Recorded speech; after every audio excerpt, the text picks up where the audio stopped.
Okay, everybody, we're going live here. I'm Ted Padromo, and I realized this morning I've done like 30 of these LinkedIn lives, and I was just having fun with it, and I never really came up with a name for my show. So I guess it's Yeah, it's Tuesdays about with time, Ted. Ted. I mean, you're attracting all these millions of people to listen to these wonderful speakers. Like, yeah, I mean, name it. Remember, Exactly. Dan Sullivan always says, if you don't own the game until you name the game. There we go. Tuesdays with Ted. That's the That's call for okay. today. I like that. And this is Brian Kurtz, who we've followed each other for years. Perry Marshall introduced us, and I'm part of the Titans Accelerator, which is awesome. And welcome, Brian. Thanks, Ted. I've been a huge fan of yours for a long time. I like the way that, that when we talked about the pandemic and you talk about like it's everybody had to pivot, right? It was pivot was the word of the year, and you're a guy that like is always pivoting. And then I started thinking about that being an entrepreneur is to never have to pivot, because you're always pivoting because you're an entrepreneur, and you have to move with the with what comes to your table. You've got to deal with, and then you've got to have the ingenuity to make something of it too. So it's an interesting thing, the whole thing about pivoting, because now it's like the word of the year, obviously. Oh, it's so overused. But there was 2 million coaches on LinkedIn a year and a half ago. Now there's 6.5 million. Holy moly. Yeah. Coaches on LinkedIn. Wow. So, and they all look the same. There's no differentiation. No There's a couple, but differentiation. No.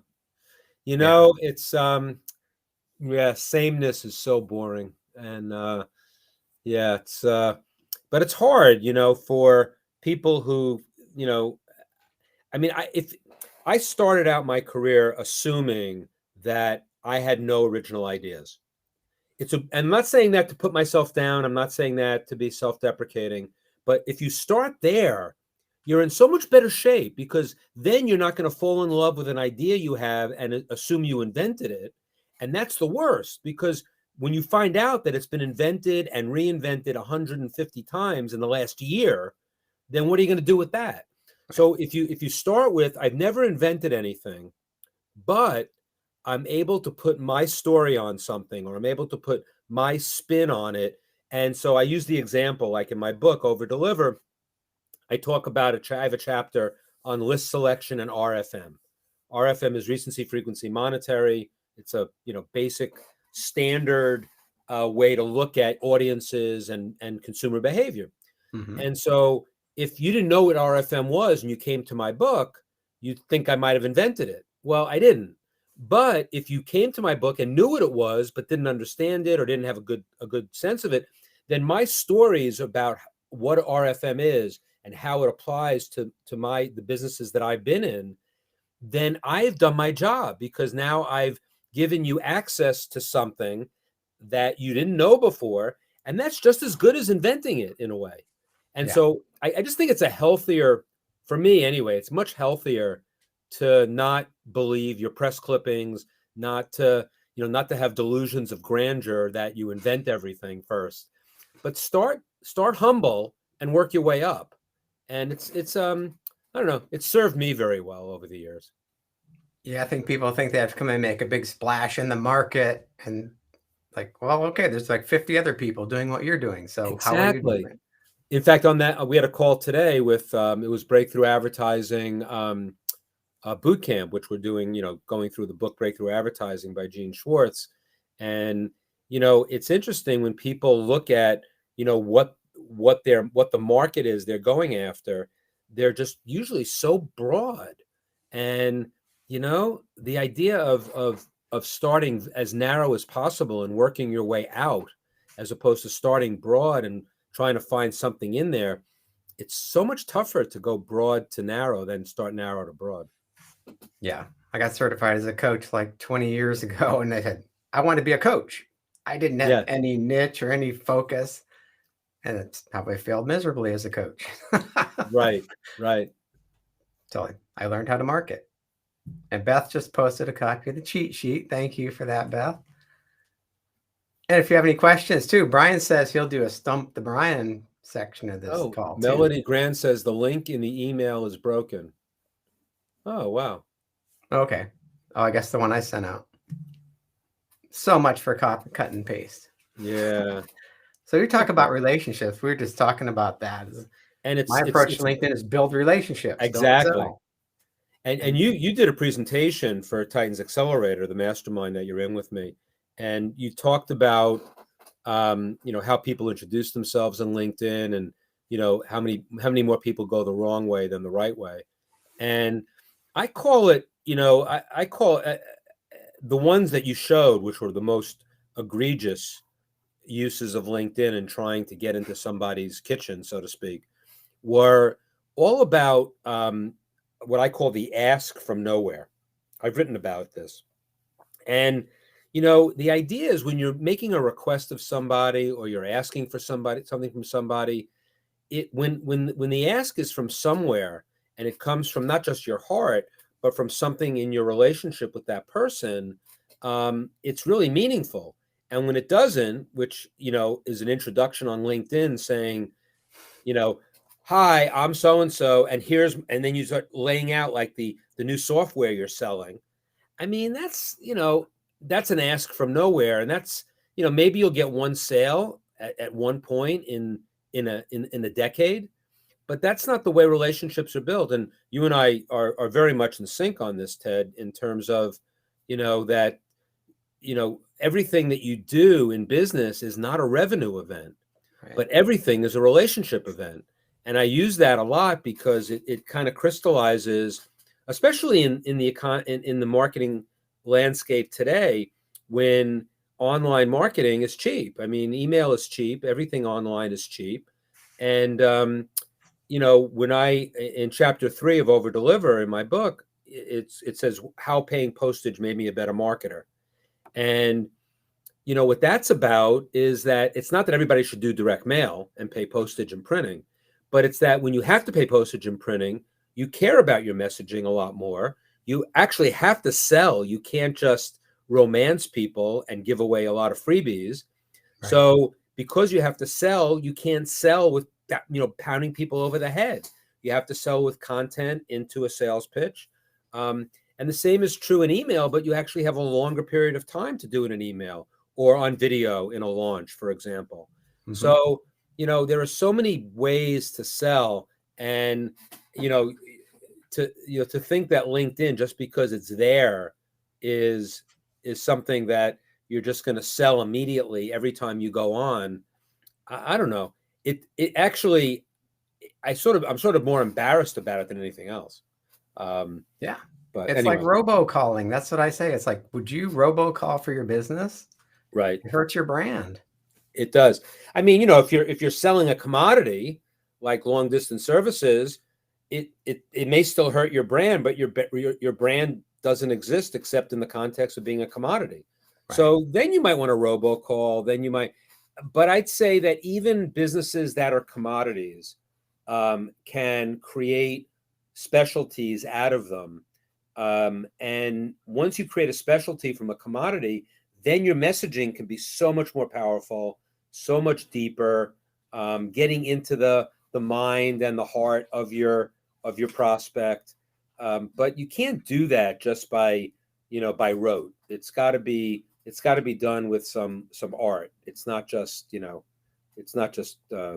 constant same thing over and over again. The concept of building relationship, the compound interest of relationship capital, is also part of another concept that I talk about. And again, I didn't invent it. Remember, I haven't invented anything, but it's basically that that if I have 40 years experience in business, in marketing. If I have 1 year's experience for 40 years, that's not the same thing as 40 years of cumulative experience, obviously. Right. And the same thing is true with relationships, that the relationship is always cumulative. And what I say is that it's sort of like your most precious bank account. I'm using the analogy when I say compound interest on your relationship capital. I got the concept relationship capital from Jay Abraham. So let's assume that it's capital, and we'll say it's equivalent to money. And so if you have money in a bank account, if it's in a relationship account, you want it to get interest, and getting compound interest. And the only way to get compound interest is to build on it and build on it and build on it. Right. And it's not a series of one shots at your audience. And you can see that, in LinkedIn, especially, but you see it on Facebook, you see it in an email too. It's like just a series of one shot emails, as opposed to, creating an arc of a story of, and so, there are people that don't like my approach and would rather, sell more than I do. I always say the joke with me is that I'm the director of sales prevention. But I sell, and I'm not a nonprofit, but, I'm not looking to, sell as my first, mode of action. I want to create a relationship over time. And I like Dean Jackson when he says, basically letting your audience know, I'm here when you're ready. I'm here when you want to, when you're ready for me, I'll be here for you. Right. And and so you have to be a little patient with doing that. And not many marketers today are all that patient. They want to get to the sale quickly. And I understand that. I'm not putting that down. It's another way to go, but that's We've not got the way quotas. We got to make a sale. Exactly. Well, Dean talks about the now and not now too. 7% are ready to buy now, and the rest are later. That's right. Yeah. David Deutsch says that too. Yeah. There are two times, now and not now. There you go. Yeah. So Tom has one of his good ones here. Hi, Tom. Still working at Story Power Marketing. How are things there? I like it. Oh, great. He's the solopreneur. Yeah, exactly. Yeah. No, I like your email. You do one email a week, and it's like just pure gold of information. You tell stories. You give great value. Yeah. I mean, people should, not should. I mean, getting on my list is not to me, I don't pay lip service to this, but I call my list my online family. And I only do that to keep it front of mind that they are, that I really treat them more like family than a list. Because to me, a list is just names on paper or names in a computer. Whereas if they're lists are people too. And so if you look at them that way, and then look at them as an online family, it just keeps my mind always writing to I always kind of put a certain person who's on my list. I have like 13,000 people on my list. And I just think of like one person on my list sometimes when I'm writing. And they might not be the ideal person for that blog, for example, but I want to have a face that I'm writing to. And that's a technique that a lot of copywriters use. Again, I didn't invent that.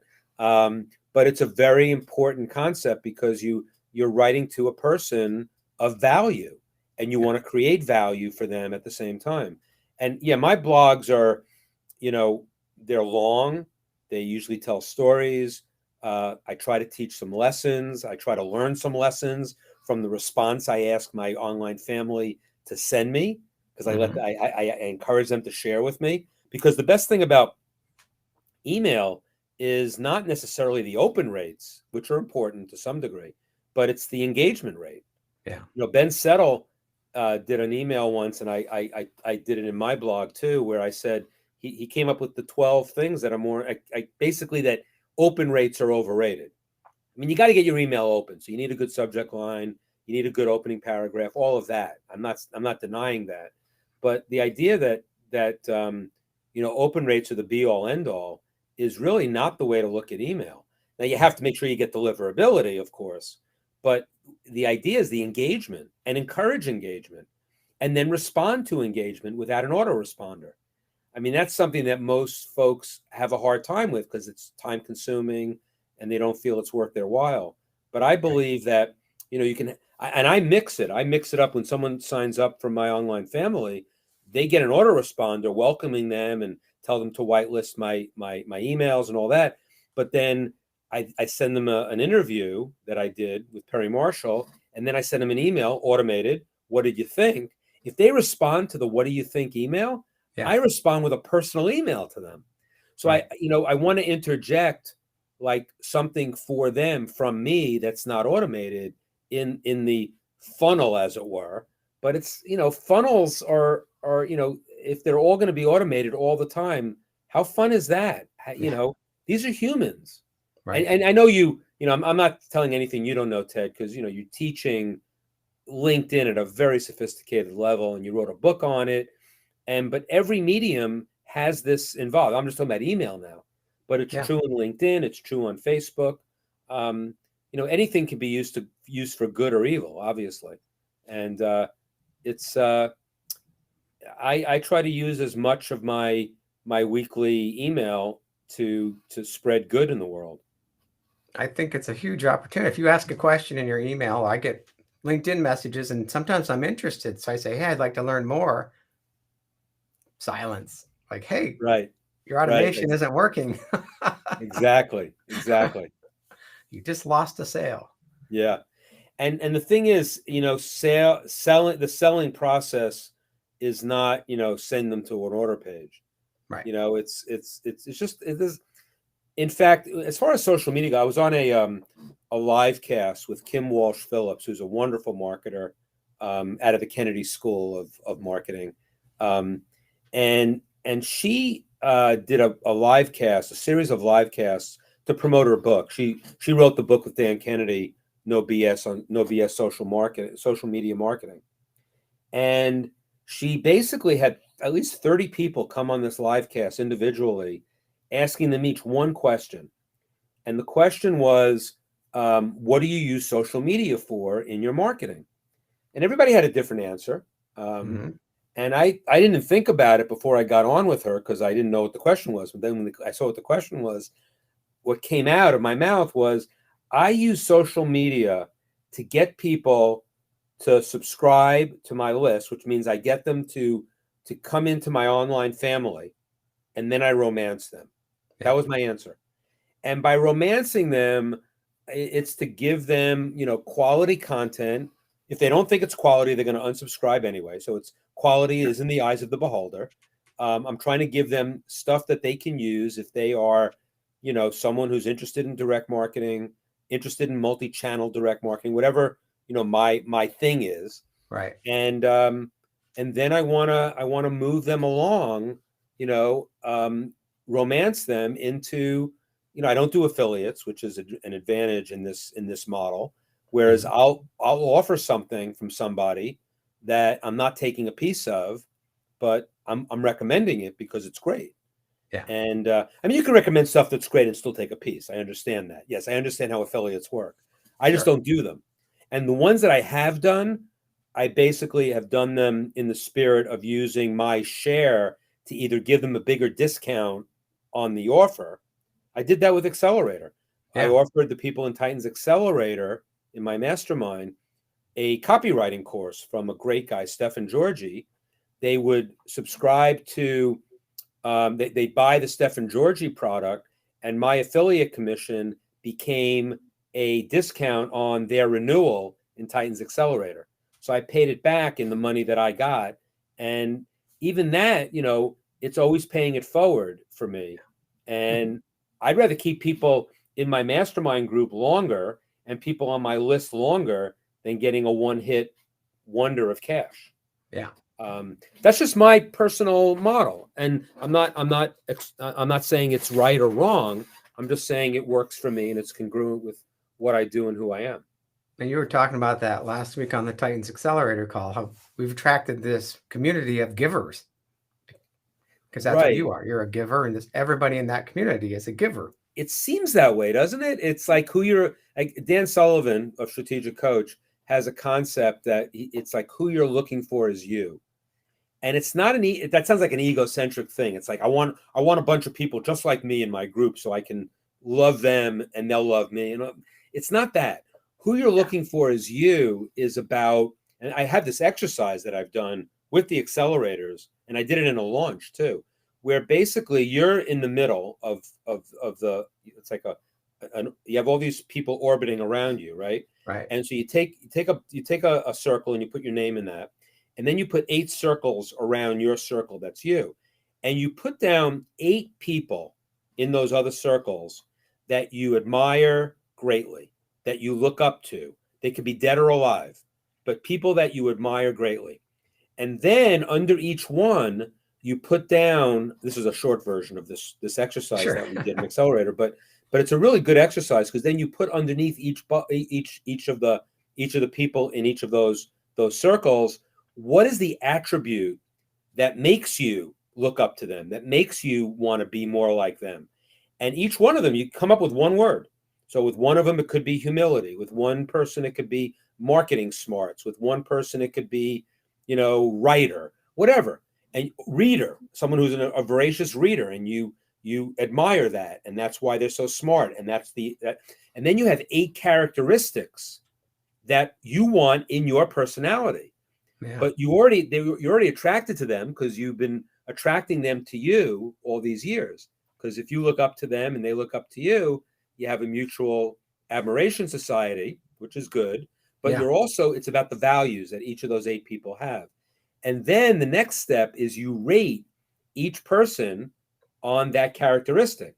Now, they're all going to be 10s on a scale of 1 to 10. Like if it's someone you admire because they're a great marketer, they'll probably be a 10 in marketing. Right. Then you rate yourself in that area. And then you can kind of look at where, not that you're falling short, but how you can go back to that person and learn more from them to be a 10 like them. So what it also does, it eliminates envy. Because envying someone is a killer. Envy kills. I've talked about that often. Mm-hmm. And it comes from a Brazilian writer named Norberto Keppe, who has a book called The Origin of Illness. And basically, for him, the origin of most illnesses come from envy of other people. And envy means, like, you to a fault, you just want to be them, and it's an ugly kind of thing. Yeah. But this is not about envy, and this is not about emulation. It's not about either one of those things. It's about capturing basically the greatest hits of the people you admire most and incorporating them at the highest level in your own personality to be the best you want to be in the stuff that you admire. And it's very individual. And that's why you say who you're looking for is you. It's an interesting exercise and concept. And it really gets you in touch with, who you want around you for the rest of your life. Yeah. And I think a lot of it has to, like, you're always very authentic, or some marketers are like the hype and they pretend they're someone else. Right. They have the deadlines and the pressure, where you're just authentic guy. Just, hey, here's some great information I learned in the last 40 years. You have no agenda. Eventually, you do want to get them into your mastermind or whatever. Yeah, I mean, I'd love it if they joined Titans Accelerator. I'd love it if they bought my book. I don't make any money on that, but I'd love them if they bought my book and got more involved with me. I'd love it if they bought Breakthrough Advertising or Brilliance Breakthrough, but that's not a requirement. And in fact, it's I love having a lot of people on my list who don't buy but engage. Now, if they engage too much and don't buy, that can get a little annoying sometimes. Sometimes there is a point. Like, some people feel that once I respond to them personally, now they have carte blanche to be in an email communication with me. I am busy. And so it looks like I wasn't busy because I responded to them once. And then they start asking me complex questions, like marketing questions, like long emails. Yep. And at some point I got to say, in the nicest way possible, I charge $2,000 an hour for consulting, not bragging. That's what I charge. So, like, I can't, it's not that I don't want to give it away for free. I don't have time to give all this away for free. I got people paying me for it. Right. And then it becomes, a prioritization on my part. And that hurts a little bit because I am a giving person. But that saying no is as important as saying yes sometimes. Yeah. And Paul has a question here. Do you have a conversion rate you use for your approach? When done well, how many conversions do you get from an email campaign in your style? Wow. My conversion rate is that, the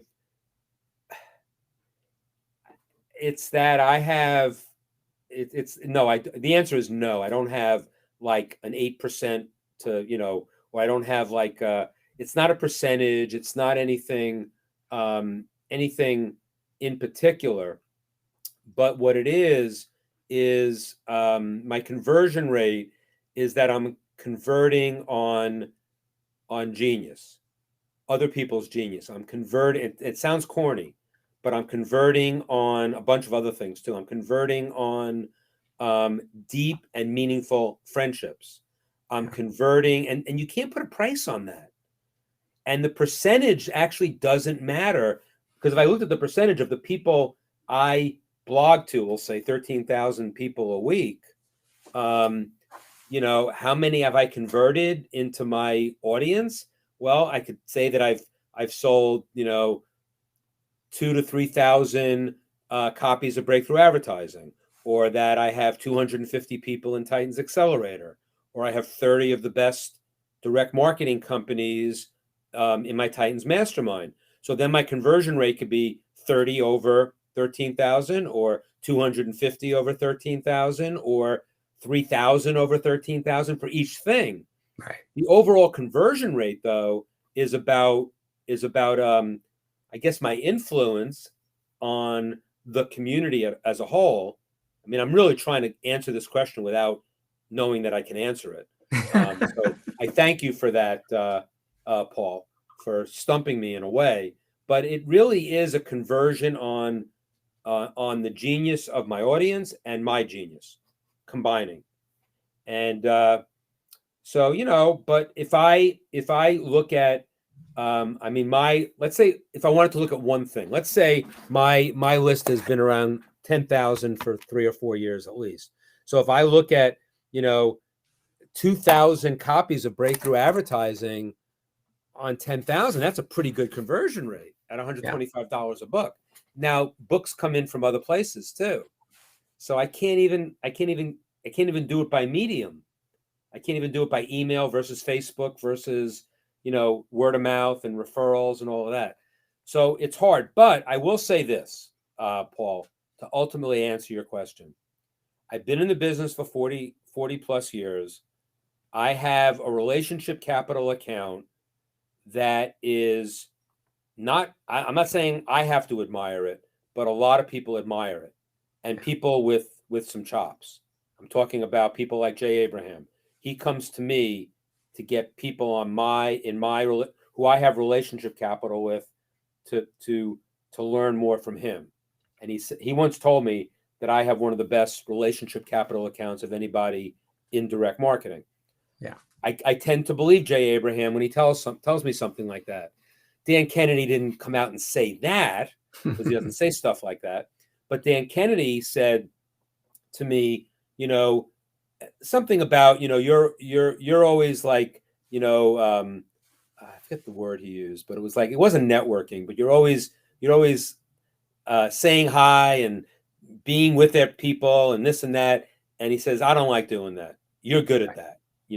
Dan Kennedy telling me that I'm good at something that creates goodwill and business and all of that, that says a lot. And there are other people who, so the proof of my conversion rate is in what folks on the outside looking in think that I have. Look, it's a lot messier in the backstage and the front stage of my business. I got a lot of stuff in the backstage that, I wish I didn't have. Not anything tragic or terrible, but the front stage, for most that people look at, it looks pretty good. It's not, I'm not Grant Cardone. I'm not Tony Robbins. I know I'm not. I don't try to be people like that. I'm not Jeff Walker. I'm not Russell Brunson. I'm not Ryan Dice. I don't need to be. I have my own following, and I'm happy with that. I think another level of measurement is the quality of the people in the Titans Accelerator program is just phenomenal. Yeah, and you know what? How that happened, I'll say I don't know, but I guess I do know, because they were all, because the thing is, in my Titans Mastermind, which is a $20,000 mastermind, and many people pay $25,000 with a partner, that mastermind has to be by invitation only. I gotta interview people on Zoom before I let them in, just so that because the group is very, very small and tight. It's a maximum of 30 companies at any time. Titans Accelerator is kind of open enrollment if you pay the fee. which is it's like $2,000 a year, which is very reasonable for what I deliver. Yeah. But and when I do a launch, I sometimes discount it a little bit, and there's a lot of freebies in there and all that. But I think that so anybody can join if they have a credit card, right? So how you curate a group or an audience is how you market to them. It's sort of like there's a piece in Over Deliver, my book. And by the way, everybody should get my book only for the bonuses. Overdeliverbook.com. The bonuses are incredible. The book's $27 and you get these thousands of dollars worth of bonuses. But in my book, I talk about that the way that people there's a piece in there. It's like how you sell is how they respond, and it talks about and it's very. I use a simple example, but it was an example from my experience at Boardroom, where if you sell with a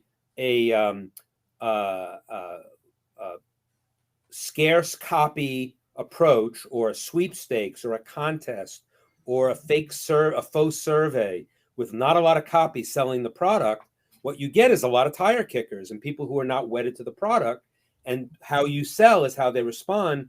And the downside of that is that the upside is they get a lot more people, and the downside, you get fewer people to pay, and fewer people to renew, and fewer people to be lifetime customers, or at least second-year customers. If you sell, and the example I gave against that was, we used to do these bookalogs at Boardroom. They were 64 pages. They were dense. It was all promotion, but it was a lot of, stories about the product, and because the product was a newsletter that people hadn't heard of before. And those bookalogs, it was 64 pages. They almost looked like a product in itself, but they were the promotion. You send something like that, how people respond to something like that, you get a lot lower front end. You get a lot less response on the front end, but the pay up is incredible. Yeah. And the renewals are incredible too, if you take it out another year. So how you sell is how you respond. So I think that's how Titans Accelerator got to where it was. Because in my first launch I did for Titans Accelerator, I did a series of videos. And one of them was who you're looking for is you. Yeah. It was self-serving in a way, because I was looking for people like me under the context of the 8 people and all of that. But what I was doing was it was like a system within the system. So I was saying, who I'm looking for is you, and I'm looking for you to join Titans Accelerator. And if you're one of these people that could be on my list on one of my 8 circles, you should definitely join. I didn't go that far with it, but that's what I was basically saying underneath. And I didn't realize that until I was finished with the launch. And so I think what happens is if you sell with integrity, you sell congruently. Congruence is the key factor here. It's got to be congruent with who you are, what you know, and then how you sell it. The people that come in are going to be, that's your tribe. Yeah. There are exceptions. It's 250 people, so there are going to be some folks who might not be. There are folks in Accelerator who are looking for, like a copywriter looking for more gigs. Yeah. Okay. If they're a good copywriter, they can solicit the group a little bit and say, I write this and I'd like to do that. But they have to, when they join the group, do a give and take. They have to say what they're looking for from the group, and then they have to say what they're going to give to the group. Yeah.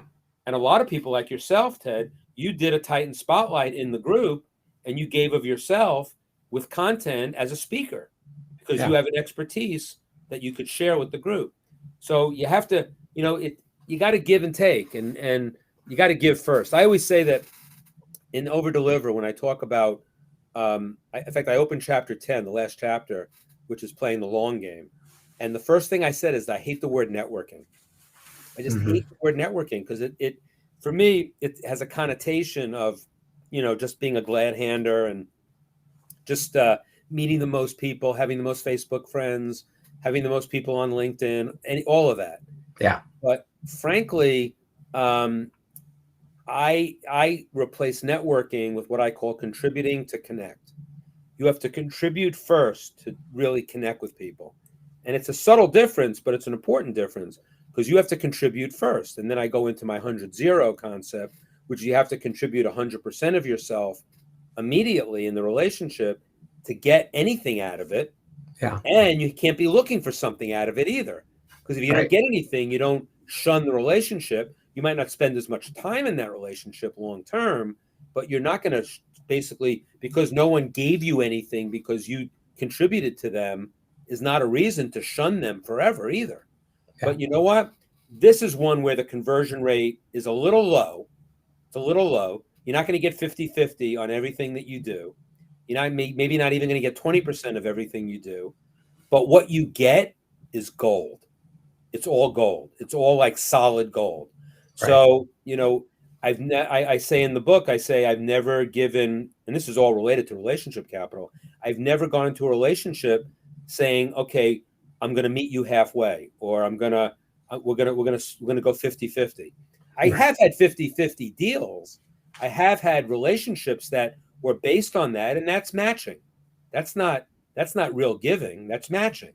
Matching is okay, but if you're going to match to a specific percentage and it's got to be equal all the time, that's not for me. No.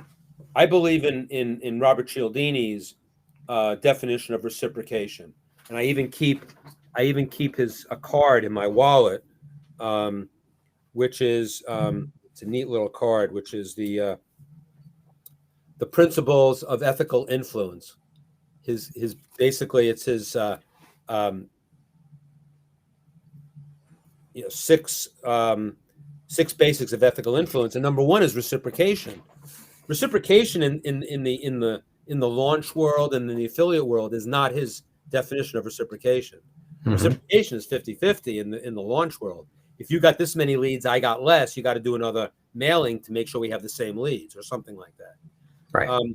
But reciprocation, according to Cialdini and influence, is that it's you, then me, then you, then me. And the key is be the first to give service, information, concessions. That's where I got contribute to connect, as opposed to just networking. And it's a subtle but very important distinction for me and a lot of people. Yeah. It's the long game. You're not going for one sale. You're going to build not just a business, a career. You have 40 years of relationship capital. Exactly. And you don't get, it doesn't happen overnight, but you have to keep doing this stuff over and over again. And, I look back now and the results have been good. You've done okay. I'm not bragging. I'm just saying I've led a very fulfilling life to date, and full of wonder, of education, of teaching and learning all the time. Yep. I don't think it gets much better than that, but I have my bad days. Yeah, like everybody all do. Right. A lot of Titans in the chat here saying great stuff about everything. Yeah, great. Here. Oh, thank you guys. Thank you, Phil, Barry. We got links to join the Titans Accelerator. We got your books. Thank you, Beth, for that. Oh, thank you, Beth. And your website's briankurtz.net. Yeah, briankurtz.net has a lot of free content on it. Everything I sell is in there. Everything I don't sell is in there. Everything that my blogs going back 6 years are all in there. It's not an extravagant site, but it's got some good stuff in it. It's pure gold. The content's amazing. Thank you for that. We could go on forever, but I know you're busy, so we will cut it short. Thank you so much, Brian. Okay, thanks, Ted. We'll talk to you soon.